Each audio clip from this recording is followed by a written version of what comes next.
অবশেষে গণধর্ষণ কাণ্ডের 12 দিন পর ফের খুলে গেল সাউথ ক্যালকাটা ল কলেজ। গণধর্ষণের অভিযোগে বন্ধ থাকা কসবার সাউথ ক্যালকাটা ল কলেজ আজ থেকে পুনরায় খুলে দেওয়া হলো। তবে রয়েছে এক গুচ্ছ শর্ত। নিরাপত্তা এবং শৃঙ্খলার বিষয় মাথায় রেখেই কলেজ কর্তৃপক্ষ এমন সিদ্ধান্ত নিয়েছে বলে জানা গিয়েছে। হাইকোর্টের অনুমতি ও পুলিশের নো অবজেকশনের ভিত্তিতে কলেজ খোলার সিদ্ধান্ত নেওয়া হয়েছে বলে জানা যাচ্ছে। এদিকে পড়ুয়াদের ভরসা দিতে এদিন কলেজ গেটের বাইরে মোতায়েন করা হয় পুলিশই আই কার্ড চেক করে পড়ুয়াদের অধ্যাপকদের কলেজে প্রবেশ করার অনুমতি দেয়। এদিন কলেজ খোলার নির্দেশিকায় কি বলা হয়েছে?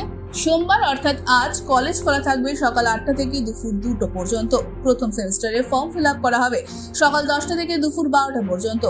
চতুর্থ, ষষ্ঠ ও অষ্টম সেমিস্টারে পড়ুয়ারা মঙ্গলবার, বুধবার ও বৃহস্পতিবার সকাল 9টা থেকে দুপুর 12:30টা পর্যন্ত তাদের প্রজেক্ট পেপার জমা দিতে পারবেন। মঙ্গলবার চতুর্থ সেমিস্টার, বুধবার ষষ্ঠ সেমিস্টার, বৃহস্পতিবার অষ্টম সেমিস্টারের পড়ুয়ারা এই কাজ করতে পারবেন। সচিত্র পরিচয়পত্র ছাড়া কাউকে কলেজে প্রবেশ করতে দেওয়া হবে না। কলেজে ঢোকার সময় নিরাপত্তা রক্ষীকে উপস্থিতির কারণ জানাতে হবে। সন্তোষজনক কারণ ছাড়া প্রবেশ নিষিদ্ধ। কলেজ কর্তৃপক্ষ জানিয়েছে শুধুমাত্র একাডেমিক প্রয়োজনেই কলেজ খোলা হয়েছে। কোনোভাবে শৃঙ্খলা ভঙ্গ করা হলে বা নির্দেশ অমান্য হলে কঠোর পদক্ষেপ নেওয়া হবে। Bureau report, NN news.